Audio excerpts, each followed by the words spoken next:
तो अब हम लोग देखते हैं कुछ और बेसिक प्रॉपर्टीज को कवर करेंगे यहाँ पे, देन हमारा सीएसएस हो जाएगा। बस इसकी प्रैक्टिस की जरूरत पड़ेगी। इसको रिस्पॉन्सिव वगैरह हम अगले 1-2 लेक्चर्स में बना लेंगे। कुछ आपको होवर वगैरह करना बता ही दिया हूँ कि जैसे यहाँ पे ले आके इसका कलर चेंज करना है, तो आपकी एक प्रॉपर्टी होती है होवर्स। लास्ट टाइम मैंने बताया था, एक बार और आपको बताना चाहूँगा, जैसे कि हेड है ना, अगर ये जो जितने भी हमारे H2 हैं उस पर मेरा कर्सर जाए और उसका कलर चेंज हो जाए, तो उसके लिए हमें क्या करना पड़ेगा, एक प्रॉपर्टी होती है होवर, ये वाली, और इसको आप क्या कर सकते हैं, होवर, देन इसका बैकग्राउंड कलर चेंज कर दीजिए।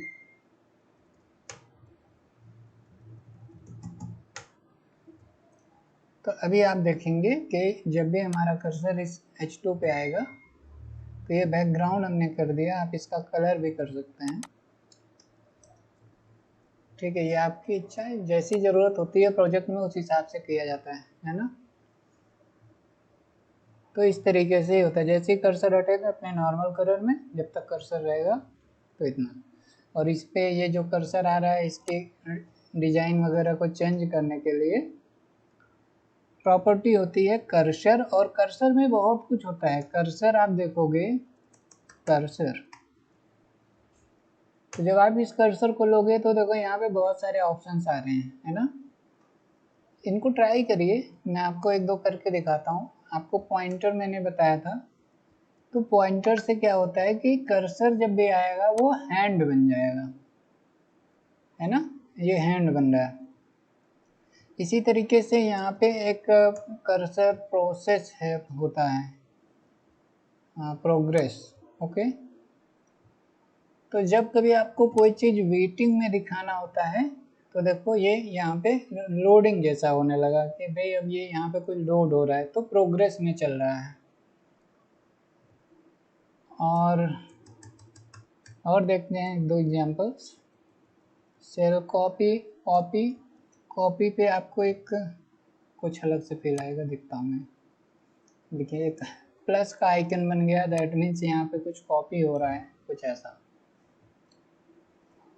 इन चीज़ों को आप थोड़ा सा प्रैक्टिस कर लें। सब कुछ यहाँ पे बताना पॉसिबल नहीं, क्योंकि हर एक एलिमेंट के बहुत सारे टैग्स होते हैं, इसीलिए मैं कह रहा हूँ कि इनको हम करते चलेंगे। बेसिक चीज़ें जितनी ज़्यादा यूज होती है ना वो बता दिया जाएगा। अगर किसी को लगता है नहीं मुझे सर बहुत कुछ सीखना है, तो भैया आप प्रैक्टिस करो, है ना। और नहीं तो जितना बता रहा हूँ यकीन मानो उतना ही बहुत कुछ है, केवल उतना ही कर लो। ज़्यादा ओवर स्मार्ट बनने की बहुत ज़्यादा ज़रूरत नहीं है, क्योंकि ये प्रोग्रामिंग है।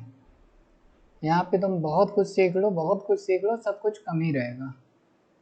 मैं बोलता हूँ ना, आज भी हम लोग भी सीखते हैं, सीएसएस भी सीखते हैं। कभी कभी ऐसी सीएसएस की ज़रूरत पड़ जाती है कि गूगल करना पड़ता है, वहाँ से कोड निकालने पड़ते हैं।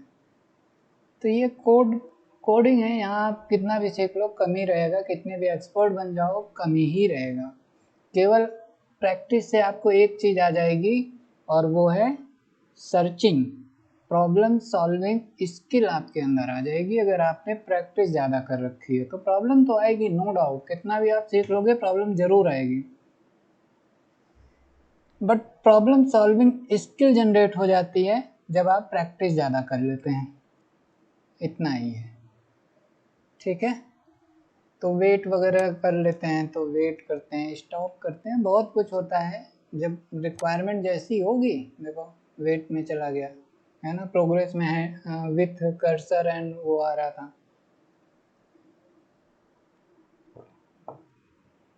ठीक है, इसको आप प्रैक्टिस करिएगा। अभी मैं इसको पॉइंटर कर रहा हूँ।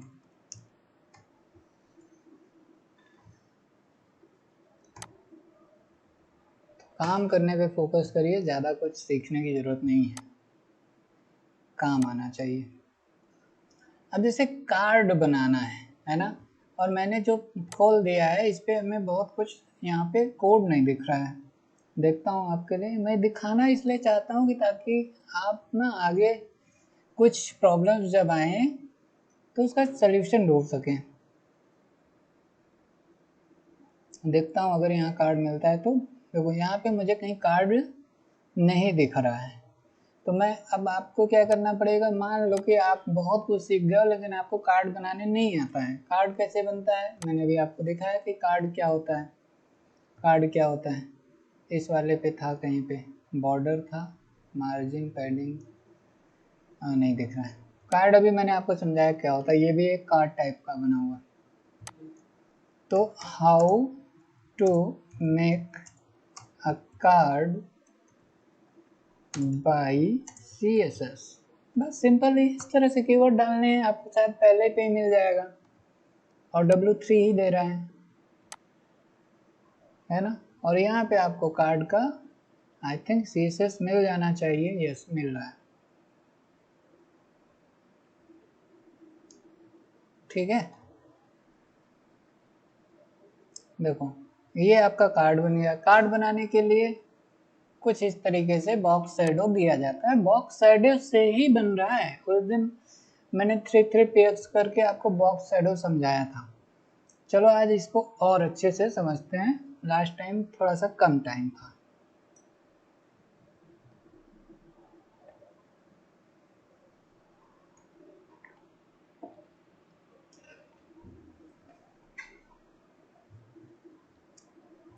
और भी इस पे एग्जांपल आप देख सकते हो, देख लेते हैं अगर होता है तो। नहीं तो कोई बात नहीं, हम लोग बॉक्स शैडो को बनाएंगे खुद से।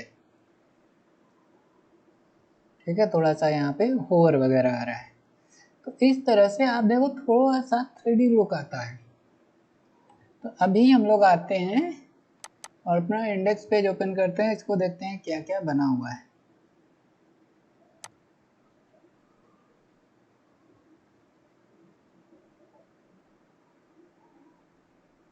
ठीक है, आज हम लोग एक और नया पेज बना लेते हैं और उसका नाम देते हैं न्यू फाइल, या दे दें box.html।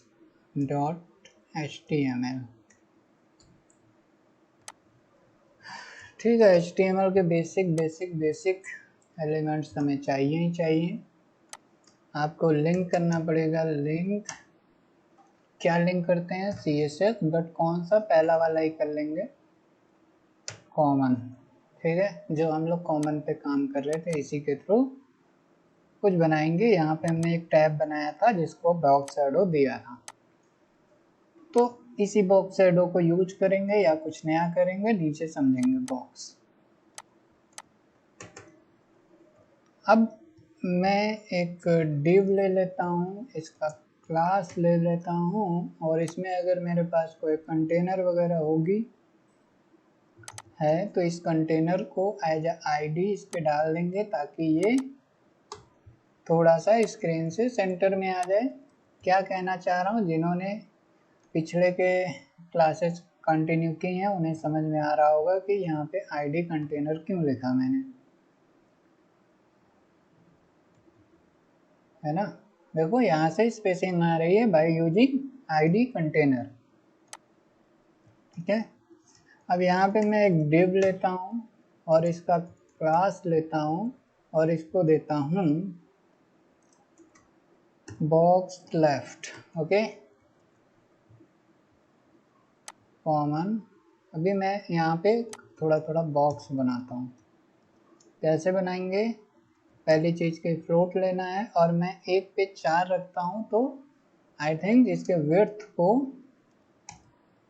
25% करना पड़ेगा ना। विड्थ 25%, तो आपके एक रो के अंदर 4 कॉलम जनरेट हो जाएंगे। देखना है कि कहाँ हो रहा है, तो बैकग्राउंड कलर दे देते हैं और हाइट सेट करते हैं, लेकिन कौन सी, मिन हाइट, ताकि ये बॉक्स बढ़ सके। मिन हाइट 100px। अब आपको ये एक बॉक्स यहाँ पे दिखाई देगा। ठीक है, यहाँ पे हमने इसकी ID नहीं यूज की, क्लास नहीं यूज किया, बॉक्स लेफ्ट।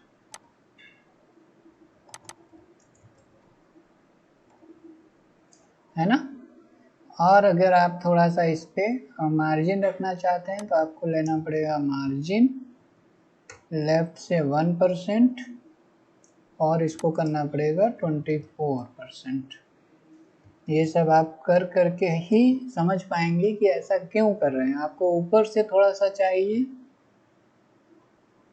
1% और मार्जिन मैं टॉप से लेता हूँ तो 10px। ठीक है, प्रैक्टिस प्रैक्टिस प्रैक्टिस। जितना आसान यहाँ लग रहा है, यकीन मानो करोगे ना तो हालत खराब हो जाएगी, बनेगा नहीं। अभी ठीक है। और जिन्हें लगता हो कि बहुत कुछ मुझे आ गया, ये सब बहुत छोटी सी चीज़ें हैं, तो भैया सब कुछ यही है। अगर ये आपको आ गया तो आपको CSS में बहुत ज़्यादा दिक्कत नहीं आने वाली है। ठीक है ना। अभी अपने 4 बॉक्सेस बनाए, अगर आप 5वां बनाएंगे तो वो नीचे चला जाएगा और आपका ठीक है, ऐसा ही कुछ चाहिए। अब मैं कह रहा था इसको थोड़ा सा बॉक्सिंग करते हैं, थोड़ा सा साइज देते हैं, 3D लुक देते हैं। तो उसके लिए मैंने बोला था कि आप क्या करो कि इसकी प्रॉपर्टीज को बॉक्स साइज दो। अच्छा, बहुत से लोग ना इस तरह से CSS लिखते हैं, ऐसे ऐसे इंटर इंटर करके। ठीक है, आपको नेट पे भी इसी तरीके से लिखा हुआ मिलेगा, ऐसे। तो आप लिख सकते हो, बिल्कुल कोई प्रॉब्लम नहीं है इस चीज़ में। बट जब आप बड़े प्रोजेक्ट बनाते हैं ना, तो ये बहुत ज़्यादा CSS के कोड्स होते हैं। अगर आप इस तरीके से लिखेंगे तो आपका ये पेज बहुत ज़्यादा नीचे जाने वाला है और आपको आईडी और क्लासेस को ढूंढने में ना दिक्कतें होंगी। जैसे अगर मैं 1 लाइन में पूरी प्रॉपर्टी लिखता हूँ तो मेरी आईडी सब यहाँ पे दिखती हैं, बट आप सोचो इस तरीके से अगर ये क्लासेस लिखी होंगी जितना मैंने ये कोड किया है, तो ये बहुत नीचे चला जाएगा और एक एक आईडी क्लास बहुत दूर दूर हो जाएंगी। आपको ढूंढने में समझने में थोड़ी प्रॉब्लम हो, बट जिसको जैसे समझ में आ रहा है कर सकता है। मेरा प्रैक्टिस और मैं रिकमेंड करता हूँ कि आप इस तरह से 1 लाइन में लिखो तो आपके लिए ज़्यादा अच्छा रहेगा। बट आप चाहें तो इस तरीके से भी लिख सकते हैं, इसमें कोई प्रॉब्लम नहीं है। इसमें मेरा कोई सलाह या रिकमेंडेशन नहीं है। बस मुझे ये चीज़ अच्छी लगती है कि 1 लाइन में लिखने पे मेरी चीज़ें अरेंज्ड रहती हैं। तो बस इतना सा थिंकिंग है, इस वजह से 1 लाइन में लिखता हूँ। बाकी आप चाहें तो इस तरह भी लिख सकते हैं। चलिए, तो अभी मैं यहाँ पे बॉक्स शैडो बनाता हूँ और मैंने आपको बोला था लास्ट टाइम 3px 3px और 3px। देन यहाँ पे एक कलर आप दे सकते हैं लाइक रेड। तो आपका देखो यहाँ पे एक 3D लुक आ गया। रेड देने पे थोड़ा सा अजीब सा लगता है, और अगर आप ग्रे कलर या फिर हल्का ब्लैक कलर देंगे तो ये बहुत ही सुंदर दिखाई देगा, है ना। और ये कहाँ से आया है, राइट एंड बॉटम से आया है। आपको ऊपर से चाहिए तो मैंने बोला था कि इसको थोड़ा सा आप रिसर्च कीजिएगा। यहाँ पे माइनस करिए तो देखो ये ऊपर और राइट से आ गया। और इधर से भी आपको लेफ़्ट से चाहिए तो इस तरीके से लेफ़्ट से कर सकते हैं, है ना। तो ये आपकी रिक्वायरमेंट के अकॉर्डिंग आप 3 क्यों है, देखो ये पोजीशन बता रहा है कि कहाँ से आपको किस साइड से बॉक्स बनाना है। और ये 3px ही क्यों है, ये कोई कंपलसरी नहीं है। आप इसे 10px भी कर सकते हैं। जब आप 10px करेंगे तो ये आपका बहुत ज़्यादा आ जाएगा ऊपर, है ना। अगर आप इस पे कम दिखाई दे रहा है तो आपको मैं एक बार फिर से रेड करके दिखाता हूँ, देखिए। तो ये 10px की वजह से है। तो एक एवरेजन आपको 3px पे जब बॉक्स बनाते हैं वो ज़्यादा अच्छा लग रहा होता है, ना बहुत कम होता है ना बहुत ज़्यादा, है ना। इस वजह से मैं 3px लिखा था। ऐसा कुछ नहीं है कि 3 लिखोगे तभी काम करेगा, ये सिर्फ हाइट है आपके बॉक्स की और ये कलर है। बट इस केस में क्या हो रहा है कि आपको किसी एक साइड से मिल रहा है या कहीं दो साइड से। ओके, अब आप चाहें तो इसी चीज़ को, जैसे कि मैंने यहाँ पे आपको दिखाया कि आप इस तरीके से बॉक्स साइड रह सकते हैं। एक को हमने 0 कर दिया, 4px 8px रखा तो यहाँ पे, और ये कलर डाल दिया गया। कुछ वैसा ही है, इसीलिए मैंने कहा था कि ऑर्डर को यहाँ पे 4 बार यूज किया गया है तो चारों तरफ से आ जाएगा। तो इस कोड को आप यहाँ पे उठाओ और रखो। ये सब एक्सपेरिमेंट है, आपको जैसा बनाना है वैसा आप बना सकते हो बाय यूजिंग CSS। 4px ये भी अभी मैं सब चेंज करके आपको दिखाता हूँ, डोंट वरी। ठीक है, अब देखो हमारी भी बॉडी अच्छी लगने लगी, थोड़ा सा उठा उठा फील आ रहा है, 3D जैसा बन गया। और अगर आपको और चाहिए तो थोड़ा सा और ग्रे ले लो, है ना, थोड़ा ज़्यादा ही मैच कर जा रहा है, समझ में नहीं आ रहा है। आप इसको रेड पे आओ, रेड पे देखते हैं, रेड पे वहाँ दिखेगा ना अपने को कलर। एक सेकेंड,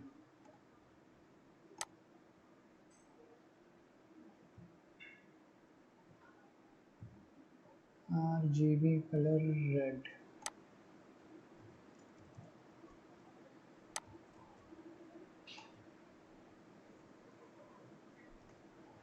कुछ समझ में आया? जब हमने चार तरफ से दिया तो यहाँ पे चारों तरफ से शैडो आया है। कहीं से 0 है, 4px है, 8px है, फिर 0 है। आप इसको कम ज़्यादा करके कर सकते हैं। हमने इसको 25 कर दिया तो क्या हुआ, बहुत ज़्यादा आ गया, है ना।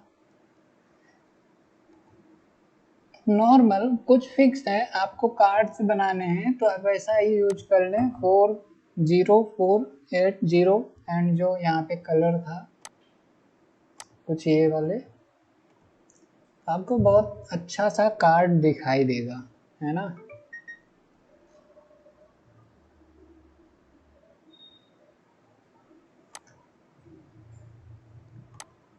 तो यहाँ का हम लोग ये चीज़ यूज करते हैं अभी के लिए।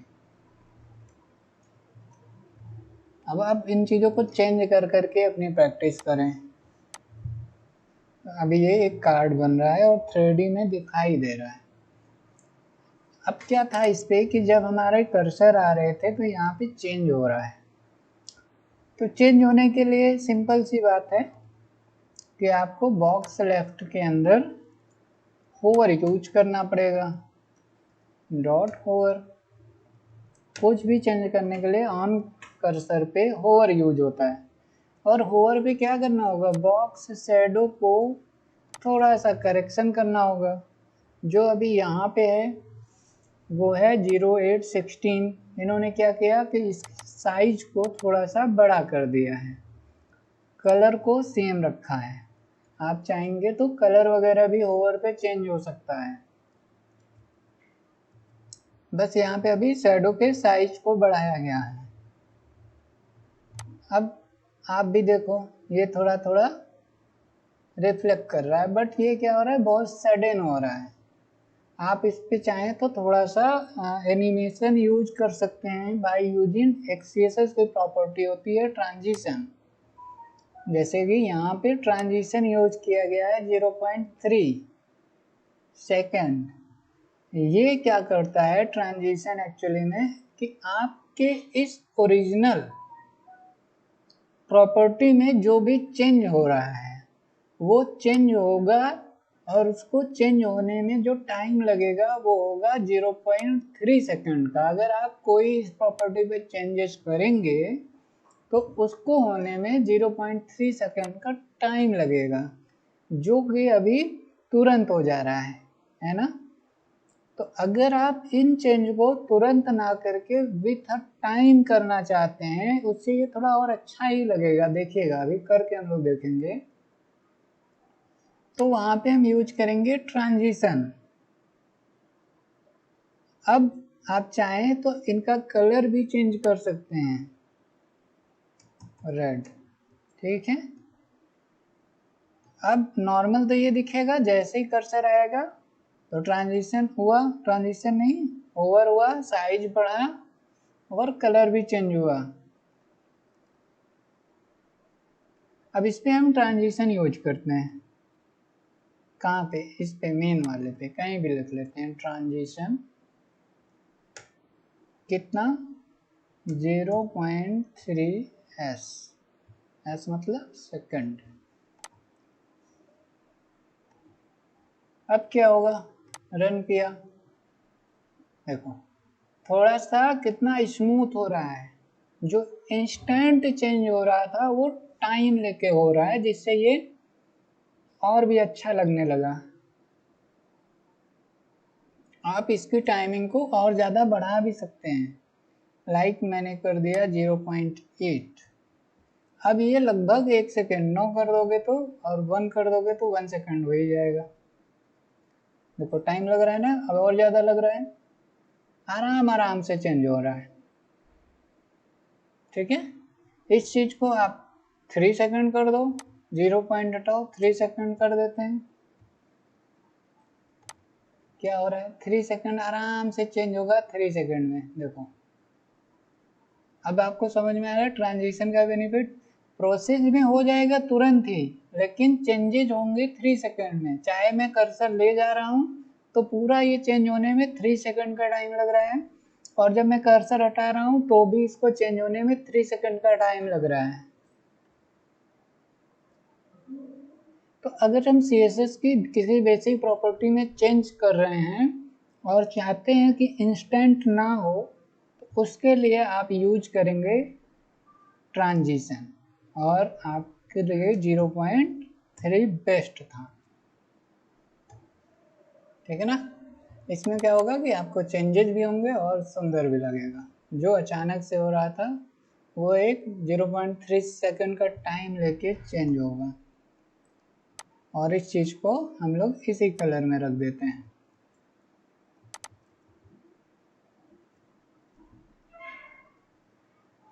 ठीक है। अब ये अच्छा लग रहा है। आप चाहें तो इसको होवर करें या ना करें, कोई ज़रूरी नहीं होता है, नॉर्मली ये 3D दिखेगा। इसको मैं हटा दूंगा। तो आपका बस इतना दिक्कत है कि ये होवर नहीं होगा बट 3D में दिख रहा होगा।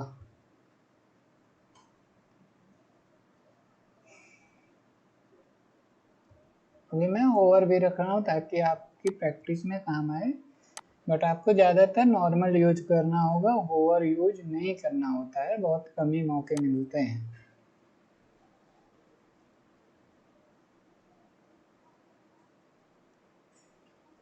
तब आपको बॉक्स शैडो समझ में आया। इसका नाम जो CSS में होता है, जब आप इस तरह से बनाते हैं चारों तरफ से, है ना, तो ये बोला जाता है एज अ कार्ड, कार्ड है ये। इसीलिए मैंने जब आपको दिखाया था, और इसका नाम भी लोग कार्ड ही रखते हैं। इसमें रेडियस दिया गया है, तो रेडियस वगैरह मैंने बॉर्डर रेडियस में आपको बताया है। रिकॉल को तो करा देते हैं एक बार। अब मान लो कि मुझे इसके अंदर एक सर्कल बनाना है, तो क्या किए, आईडी लिए, सर्कल बनाना है, कैसे बनाएंगे, क्लास ले, सर्कल लिए, ठीक है। कुछ भी ले सकते हो, स्पेलिंग वगैरह अपना देख लेना, मैं बहुत ध्यान नहीं दे रहा हूँ क्या लिख रहा हूँ। तो मैंने एक विड्थ ली, मान लो कि 80 px की,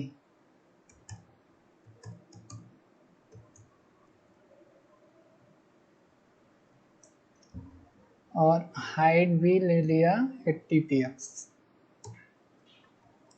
एक मार्जिन ले लिया 10px, ओके। और चूंकि ये बॉर्डर है, सॉरी डिव है, इसको सेंटर में रखने के लिए हमें क्या करना पड़ेगा, मार्जिन 0 और ऑटो, ताकि ये जिसके भी अंदर बने सेंटर में हो। अब बाउंस कर रहा होगा बहुत लोगों को कि सर बिना चेक किए कैसे लिख दे रहे हो, तो लिख लोगे भैया, आप लोग भी प्रैक्टिस करो, लिख लोगे, अभी देखना ये बनेगा एकदम परफेक्ट। इसके बाद यहाँ पे हम देते हैं रेडियस, कौन सा, बॉर्डर का रेडियस, और बॉर्डर रेडियस टोटल हमारी विड्थ है 100, हाइट है 100, रेडियस अगर हम 40 px का दे दें तो ये कम्प्लीटली सर्कल बन जाएगा। और ये सर्कल बन जाएगा, सब कुछ सही रहेगा, दिखेगा नहीं अपने को। तो देखने के लिए हमें बैकग्राउंड कलर चाहिए, और मैं अभी रेड दे दूंगा, है ना।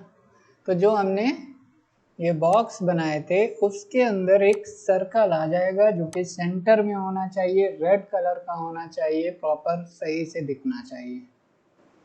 चलो देखते हैं क्या हुआ। यहाँ पे अभी ये शो नहीं किया, क्यों नहीं किया, क्योंकि हमने यहाँ क्लास लिया है, वेट अ सेकंड, चेक करना होगा।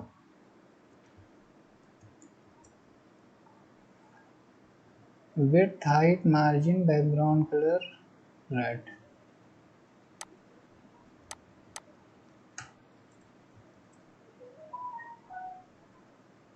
ओके।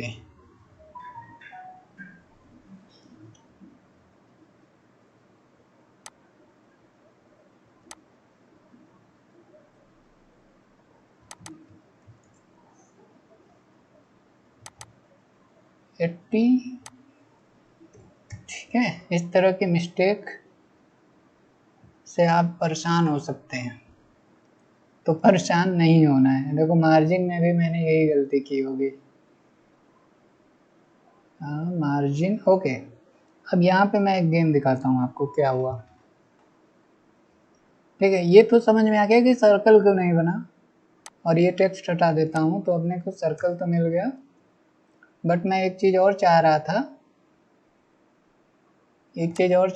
कि ये जो है ऊपर से और नीचे से भी सेंटर में रहे। मेरी एक गलती की वजह से नहीं हुआ, नहीं तो ये भी हो गया होता। और वो गलती ये किया है मैंने कि मैंने मार्जिन 10 को पहले रखा है और मार्जिन 0 ऑटो को बाद में रखा है। तो अब यहाँ आप समझो कि जब कंपाइलर आता है तो वो लेफ्ट टू राइट चलता है कंपाइलर, केवल मैथमेटिकल एक्सप्रेशन करोगे तो वहाँ पे right to left compiler work करता है। हाँ, अब बहुत से लोग होंगे कहेंगे ये सब क्या बताने लगे सर, तो कोई बात नहीं, जब आप प्रोग्रामिंग अभी पढ़ने वाले हो ना आगे बैकएंड, तो वहाँ पे और अच्छे से पढ़ोगे कि कंपाइलर कोई भी चीज़ को एग्जीक्यूट कैसे करता है। मैथमेटिकल एक्सप्रेशंस जो होते हैं वो राइट टू लेफ्ट कैलकुलेट किए जाते हैं, बट अगर नॉर्मल कोई भी एक्सप्रेशन होता है तो हमेशा कंपाइलर लेफ्ट टू राइट चलता है, ठीक है। तो यहाँ पे अगर मैंने मार्जिन 10 पहले रखा और दोबारा वो क्या किया, मार्जिन 0 पड़ा, और मार्जिन 0 भी कहाँ से लगा है, चारों तरफ से, तो क्या हो जाएगा, अगर आपने यहाँ मार्जिन 10 ले रखा है तो यहाँ पे मार्जिन 0 हो जाएगा, इसलिए वो अफेक्टेड नहीं हो रहा है। अगर मैं यही चीज़ को इसके बाद रख दूँ तो क्या काम करेगा, किया, बट ऑटो नहीं हुआ बट ऑटो नहीं हुआ, क्यों, क्योंकि यहाँ से जी ऑटो भी रिप्लेस हो गया। तो मुझे अगर कुछ ऐसा करना है तो मैं क्या ऐसा करके बना सकता हूँ, गुड, ये सही तरीका था। तो गलती क्या हुई थी कि हमने यहाँ 10 कर दिया, मुझे लगा कि 10 तो सब जगह से हो जाएगा, बट यहाँ पे मैंने 0 ऑटो कर दिया, जबकि मुझे यहाँ पे क्या करना था, 10px करना था और इस चीज़ को नहीं यूज करना था। तो मैं जो चाह रहा था वो बन जाता, कुछ है रिक्वायरमेंट थी और ये बन गया होता, अगर हमने 2 मिस्टेक ना की होती यहाँ पे तो कोई बात नहीं। आप ज़्यादा से ज़्यादा CSS को 1 टाइम में लिखने की प्रैक्टिस करें जो आपको लगता है कि बन जाना चाहिए। हाँ, उसमें कुछ गलतियाँ हो जाएंगी तो उसको आप करेक्ट कर लेंगे, बट अगर आप हर चीज़ को विड्थ लिखा, हाइट लिखा, फिर चेक कर रहे हैं, स्टार्टिंग में आपको करना पड़ेगा because you are low practice, कम प्रैक्टिस आपने किया है। तो ये सब चीज़ें आपको प्रैक्टिस कर करके ना डेवलप करनी होंगी। ये किसी के सिखाने से नहीं होगा, यकीन मानिए, जब तक आप प्रैक्टिस नहीं करेंगे। अब इस सर्कल को भी आप शैडो वगैरह दे सकते हो, ऐसा कुछ नहीं है कि केवल इस पे लगेगा, सब पे लगता है ना। आप इस पे भी शैडो वगैरह दे सकते हैं, कुछ ऐसा ही, यही बॉक्स शैडो आप सर्कल पे भी लगा सकते हैं, ठीक है। और इसका कलर वगैरह भी यहाँ से चेंज करके आप देख सकते हो कि काम कर रहा है कि नहीं कर रहा है। अब रेड में रेड समझ में ही नहीं आएगा, बट थोड़ा थोड़ा आपको यहाँ पे कुछ दिख रहा है डिफ्रेंशिएशन, तो आप समझ सकते हैं कि ये सब जगह काम करता है।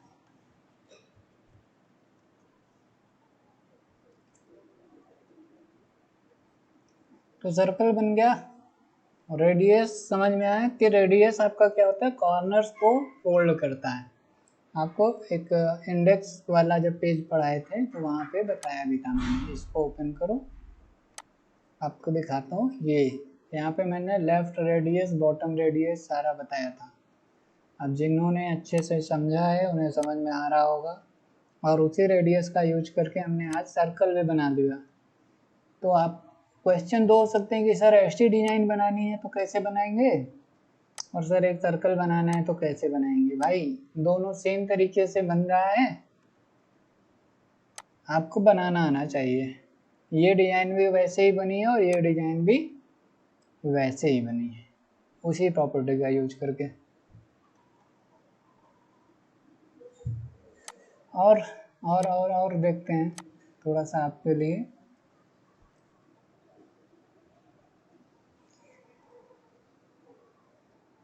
देखो अब ये अलर्ट वगैरह जो है ना, ये सब बनाना, ये एक्चुअली में बूटस्ट्रैप की क्लास यूज हो रही है, और इस चीज़ को आपके लिए बनाना मुश्किल नहीं है, क्योंकि आपको मैंने ये बॉक्स बनाना बता दिया, टेक्स्ट लिखना बता दिया, और एक क्लोज का आइकन लगा देना तो क्लोज हो जाएगा। इसको राइट में डाल देना, इसको लेफ्ट में डाल देना, हो गया, ठीक है। अब ये शो हाइड आपका अभी नहीं होगा, क्योंकि ये कहीं ना कहीं बूटस्ट्रैप है तो इसमें जावा स्क्रिप्ट इन्वॉल्व है। तो ये जो क्लोज हो रहा है ना, ये आप अभी नहीं कर पाओगे, ये जावा स्क्रिप्ट के थ्रू होता है, ठीक है ना। तो देख लेना कि कुछ ऐसा ना पढ़ो जो आपके सिलेबस में ही ना हो, ज़्यादा एडवांस ना पढ़ने लगना।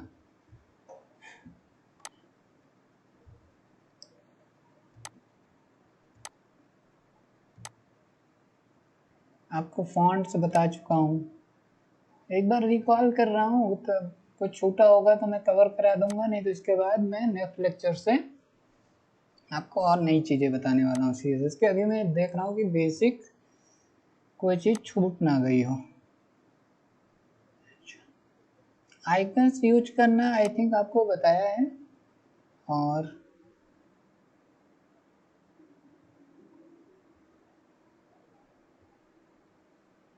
आपके लिए कहो तो मैं रिपीट कर देता हूँ आइकन्स। देखो W3 की एक लाइब्रेरी है, एक क्लास है, एक CSS है, जो कुछ इस तरीके से है। वेट ए सेकेंड, दिखाता हूँ कहाँ पे। ये वाले मत यूज करना, ये बूट स्ट्रैप से आ रहा है, आप हम लोग बूट स्ट्रैप यूज नहीं कर रहे हैं अभी। बूट स्ट्रैप का पूरा एक अलग ही कोर्स होता है, वो हम लोग इसको ख़त्म करने के बाद आगे समझेंगे। और आइकन यूज करना मैंने आपको समझाया था कि आप कैसे कर सकते हैं, एक बार और बताता हूँ। पापा आइकन्स, ठीक है। इसको फॉन्ट अवेशन के थ्रू W3 ने ही आई थिंक बनाया है, बट फॉन्ट अवेशन, ठीक है। यहाँ से इनका आप यूज कर सकते हो कुछ इस तरीके से। और इस चीज़ को W3 पे पढ़ना है तो हम लोग क्या कर सकते हैं, how to use icons search करिए, W3 पे आएगा, यहाँ से ओपन करिए।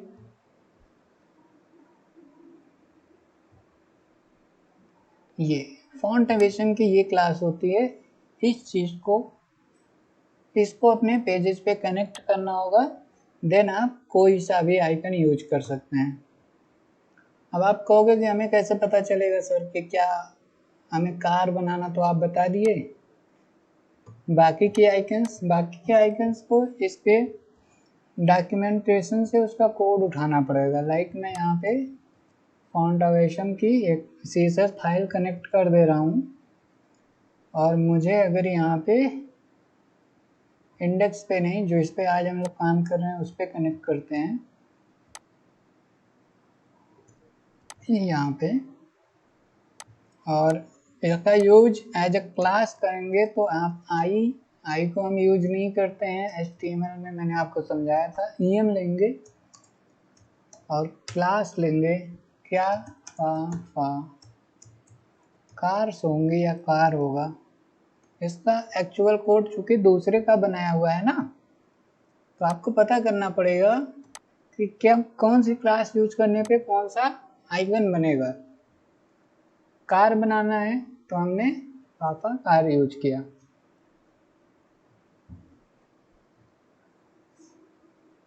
और भी आइकन्स कैसे जानेंगे हम लोग, तो आपको इसकी मैं लिस्ट दिखाता हूँ, वो आपको समझना पड़ेगा कि कैसे।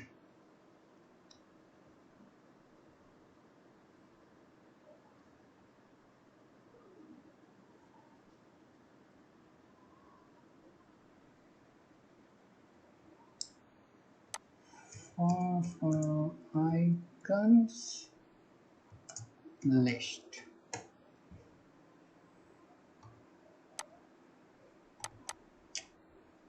डिस्कनेक्ट ना हो, देखो।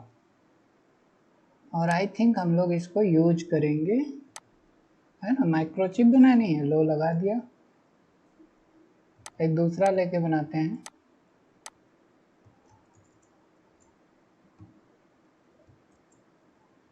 तो ये फॉर कंपलसरी रहेगा, आपको इधर वाला कोड चेंज करना होगा हर एक आइकन के लिए।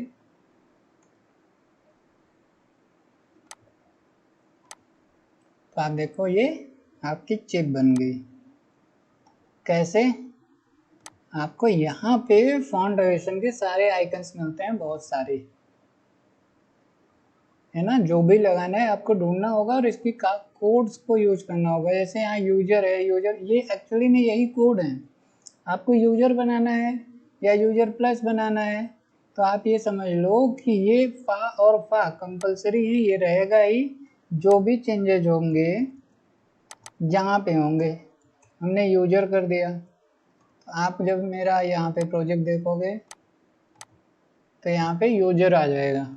और बहुत सारे यूजर बनाने हैं तो यूजर्स होगा इसका कोड। धीरे धीरे कुछ प्रैक्टिस आप करेंगे तो आपको समझ में भी आएगा इसके बेसिक कोड्स भी कैसे हैं। यहाँ से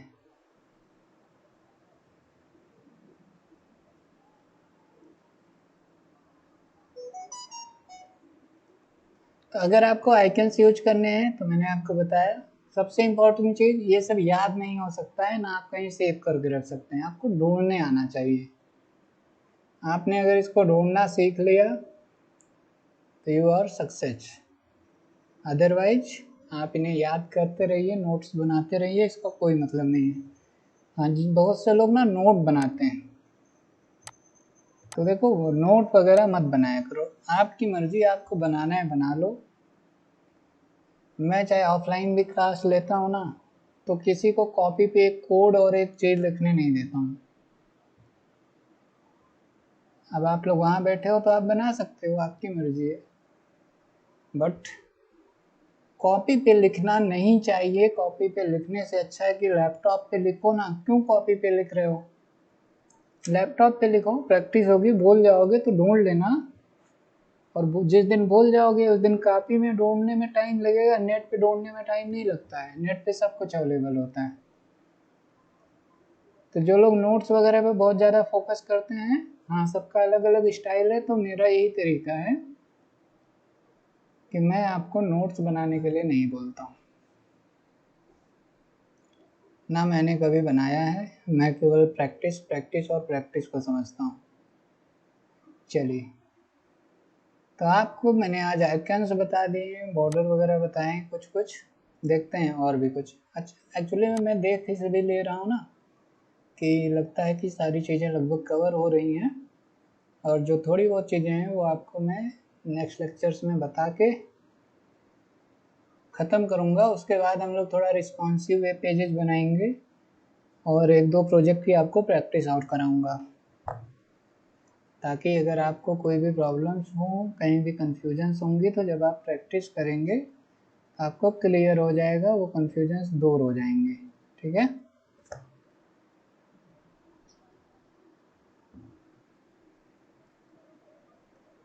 हाँ। तो भाई ये सब क्या है कि बूट स्ट्रैप खुला है ना, थोड़ा सा देखते हैं। अगर HTML वाला मिलता है, प्रोफाइल कट सब बूट स्ट्रैप का यूज करके है, तो बूट स्ट्रैप मत पढ़ना, अभी आप बूट स्ट्रैप पे नहीं हो, नॉर्मल पढ़ना है। आइकन वगैरह लगा लो, आइकन की बहुत ज़रूरत पड़ती है।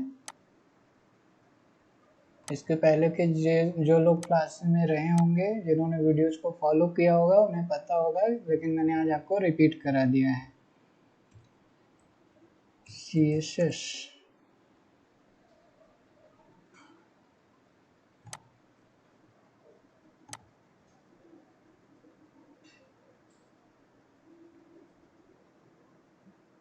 अच्छा, इमेज के साथ मैं आपको कुछ करना बता देता हूँ।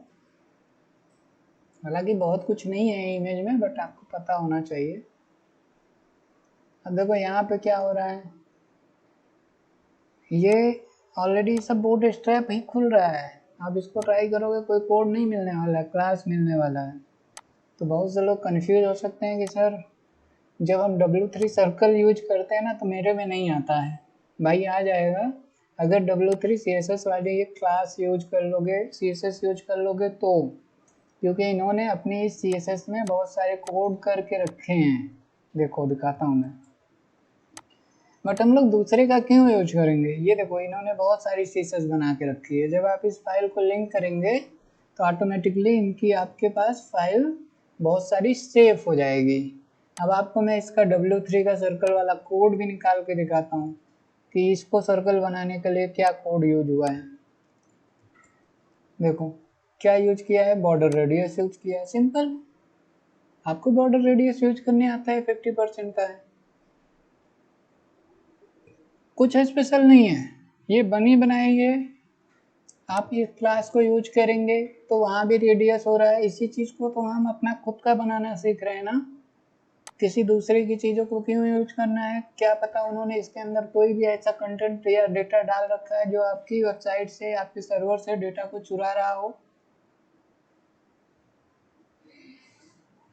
ठीक है, तो इसमें बहुत सारी प्रॉपर्टी पहले ही लिखी होती हैं, और इसी चीज़ को आपको यूज करना होता है। आपको फिर समझना पड़ेगा, W3 सर्कल बनाना है तो हमें W3 सर्कल ही यूज करना पड़ेगा। प्रॉब्लम यह है कि ये हमेशा 50% ही देगा। सर्कल तो 50% ही होता है। जैसे मैंने वहाँ पे क्या किया था, आप समझो कि यहाँ पे मैंने कॉमन में आया और 440 80 का था तो 40 किया, 50% ही किया ना। इसी चीज़ को आप ऐसे भी तो लिख सकते थे 50%, तो ये यूनिवर्सल हो जाता कि ये हाइट अब कहाँ गया पेज, ये देखो अभी भी वैसा है।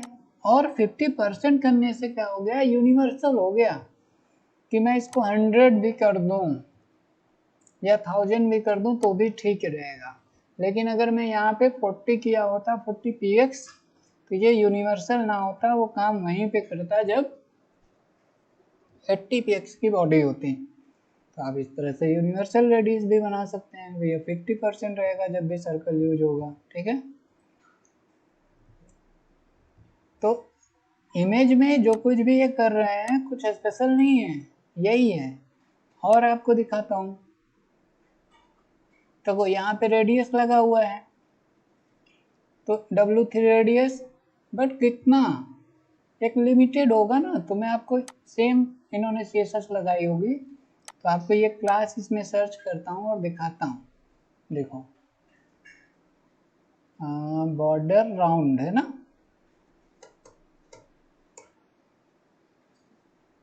स्मॉल के लिए 2px है। आप जैसे बहुत स्मॉल रखना चाहते हैं तो बॉर्डर राउंड स्मॉल यूज करना पड़ेगा, और नॉर्मल रखना चाहते हैं तो यहाँ पे बॉर्डर राउंड, और इसका पिक्सल कितना होगा, वेट अ सेकंड, 4px का। तो ये फिक्स है। आप सोचो कि मैं 10px का राउंड रखूं तो it's not possible by pre defined class. आप यहाँ पे आके चेंज भी नहीं कर सकते हैं, आप केवल वही यूज कर सकते हैं जो इनके यहाँ लिखा हुआ है। ये आपके तो सर्वर पे होगा नहीं, बस आप इसको कनेक्ट करके इनकी प्रॉपर्टीज को यूज कर पाएंगे। इसीलिए अब किसी को बहुत ज़्यादा चाहिए तो W3 राउंड लिखो, उसके बाद XX लार्ज, इसका कितना होगा रेडियस, 32px। जब आप बुक स्टेप पढ़ेंगे तो उसमें आपको ये क्लासेज बताई जाएंगी कि कैसे क्लास यूज करनी है। तो अभी जब हम लोग W3 राउंड यूज करेंगे तो बॉर्डर रेडियस 4px आएगा, और ये W3 राउंड मीडियम हमेशा यूज होगा, हमेशा कहीं भी। जरूरी नहीं है कि केवल इमेज पे ही यूज होगा, है ना। तो देखो इमेज की कंडीशंस आपको समझ में आ रही हैं, ये हो गया, ये हो गया, और आपको पैडिंग लगा दिया, ये सब आपको पता है। क्यों परेशान हो रहे हो, टेंशन नहीं लेने का, सब कुछ हो रहा है हम लोगों का। अब क्या करना है ना, मैं आपको 1-2 प्रोजेक्ट और बनवाता हूँ, और उसमें कोशिश करूँगा कुछ नया आपको सीखने को मिल जाए। तो आप मेरे साथ अगले 2-3 प्रोजेक्ट बना लोगे तो आपकी CSS लगभग कंप्लीट होने लगेंगी। ठीक है, अब की बार हम लोग रिस्पॉन्सिव पढ़ लेंगे। कल आपको मैं रिस्पॉन्सिव, इसी पेज को रिस्पॉन्सिव करके दिखाऊंगा। ये जो बना है इसी को रिस्पॉन्सिव करेंगे कि भाई मोबाइल में जाए तो ऐसा ना खोले, बल्कि मोबाइल में ये सिंगल हो जाए। ऐसे बहुत छोटा छोटा हो गया, बट कितना अच्छा होता अगर ये पूरा नीचे चला आता। तो इन चीज़ों को हम लोग नेक्स्ट क्लास में देखेंगे और समझेंगे, रिस्पॉन्सिव पे काम करेंगे। देन रिस्पॉन्सिव का यूज करके हम लोग एक प्रोजेक्ट बनाएंगे। जब आप प्रोजेक्ट बनाते हो ना, आपको ज़बरदस्त लेवल पे प्रैक्टिस होती है। तो हम लोग प्रोजेक्ट बनाएंगे, बार बार बनाएंगे। जितना ज़्यादा आप प्रोजेक्ट बनाओगे उतना अच्छी आपकी प्रैक्टिस हो जाएगी। और ये सब कोड वोड आपको याद नहीं करना पड़ेगा, ये सब अपने आप याद हो जाएगा। प्रैक्टिस करते करते ही याद होता है, रटने से नहीं होता है, कॉपी में लिखने से नहीं होता है, लैपटॉप पे प्रोजेक्ट बनाने से होता है। तो मैं आपको कुछ ज़्यादा सिखाने वाला नहीं हूँ। जब प्रोजेक्ट बनाऊंगा वहीं पे कुछ प्रॉब्लम्स आएंगी जिसको मैं सॉल्व करा करा के और प्रैक्टिस करा के आपको ट्रेंड करने वाला हूँ। ठीक है, और अगर किसी को कोई भी प्रॉब्लम क्वेश्चंस रहा करे तो आप पूछ सकते हैं। किसी को कुछ एक्स्ट्रा दिमाग में क्यूरियोसिटी चल रही हो कि सर कुछ ऐसा बता दो, तो थोड़ा मेरे साथ शेयर कर लिया करिए। आपको हो सकता है आपकी वजह से मुझे भी कुछ सीखने को मिल जाए, है ना। चलो ठीक है, आज के लिए बस इतना ही। इसकी प्रैक्टिस करें, हम लोग मिलते हैं